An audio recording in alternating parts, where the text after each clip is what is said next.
C'est des petits rescapés. Les trois quarts des chiens recueillis à Castelginest sont des survivants. C'est Betty Loiseau, la gérante, qui va elle-même les chercher, comme ces deux petits chihuahuas. Ils viennent de très loin parce que le monsieur avait fermé le rideau et il les laissait mourir de faim. Je les ai retrouvés, il y avait peut-être une cinquantaine d'excréments.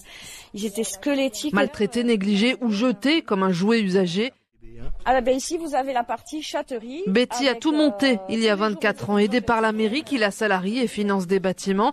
Tout le reste, ce sont des dons et l'aide de 60 bénévoles. Vous savez, O'Malley, c'est mon petit filleul. C'est un chat avec qui j'ai créé un lien particulier. Mon bébé. Jocelyne, retraitée de Pêche-Bonnu à la chatterie depuis 10 ans. Les animaux qu'on reçoit sont beaucoup plus dans la détresse qu'autrefois. Enfin, moi, j'ai ce sentiment. On reçoit des chats ou des chiens, mais vraiment qui arrivent dans des conditions lamentables, on peut pas dire autrement.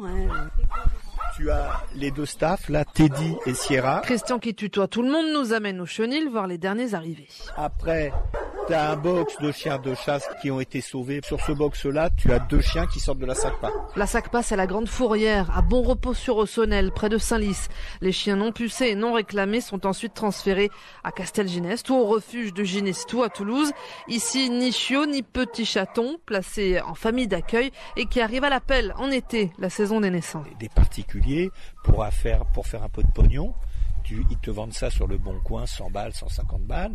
Et à 3 mois, quand il y en a 2 ou 3 qui sont pas vendus, il faut se débarrasser. Et les gens veulent pas s'emmerder. La stérilisation n'est pas obligatoire en France. Depuis quelques années, c'est une autre espèce animale qui occupe aussi le refuge. Voilà. Et puis on a même des lapins, parce que chaque année, les plus grands abandons, c'est les lapins. Les pauvres, parce que les gens partent, ils prennent les lapins pour les gosses, les hamsters, les ci, les là, et quand ils partent en vacances, ils veulent pas la cage, donc ils laissent les lapins sur les ronds-points, voilà. Chaque année à Castelginest, 500 animaux sont pris en charge, environ 350 sont adoptés.